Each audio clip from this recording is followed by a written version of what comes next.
بسم اللہ الرحمن الرحیم، صلو علی الحبیب صلی اللہ تعالی علی محمد، اللہم صلی علی محمد وبارک وسلم۔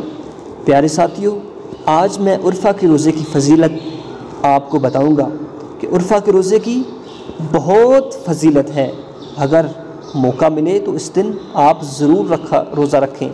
حضرت زید کا بیان ہے کہ رسول اللہ صلی اللہ علیہ وسلم نے فرمایا، جو عرفہ کے دن روزہ رکھتا ہے، یعنی جو عرفہ کے دن کا روزہ رکھتا ہے، اللہ اس کے 1 سال پہلے کے اور 1 سال بعد کے گناہ بخش دیتا ہے۔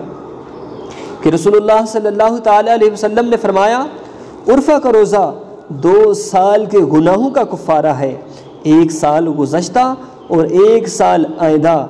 یعنی اگر آپ اس کا روزہ رکھیں گے تو آپ کو عرفہ کے دن کے روزے کی برکت سے اللہ 2 سال کے گناہوں کو معاف فرمائے گا۔ پیارے ساتھیوں، ضرور کوشش کیجیے گا کہ عرفہ کے دن روزہ رکھیں۔